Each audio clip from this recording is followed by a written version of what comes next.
Bonjour, Éric Baratet, historien, je suis professeur à l'université Jean Moulin et je travaille sur l'histoire des relations entre l'homme et l'animal.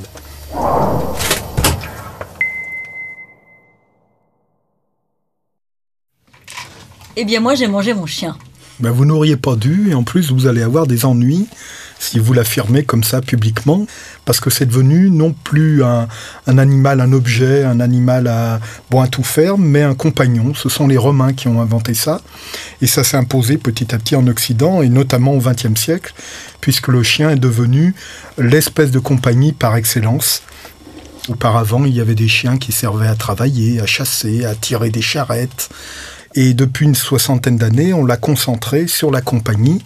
Et évidemment, le chien a pris du coup une place dans nos sociétés qui fait que la consommation de cet animal est absolument impensable, contrairement à d'autres civilisations comme la Chine, où l'on consomme traditionnellement du chien, quoique ce soit en train de changer, puisque l'occidentalisation des villes fait que la consommation de chiens diminue très fortement dans les villes chinoises, alors que ça reste encore en place pour l'instant dans les campagnes.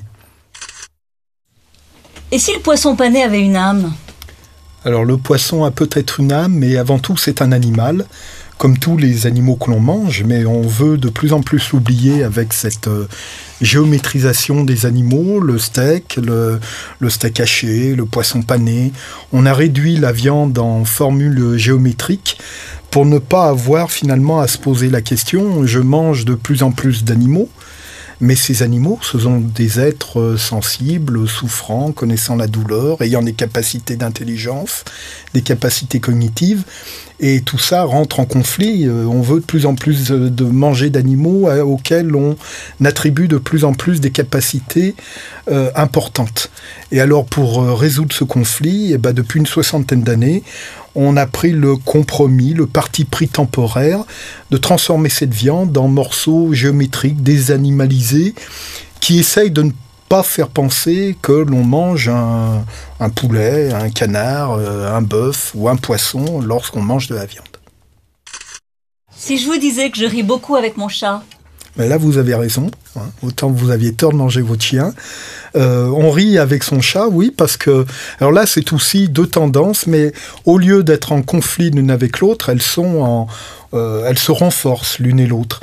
La première tendance, évidemment, d'avoir auprès de soi des animaux de compagnie à qui l'on attribue des facultés de plus en plus développées.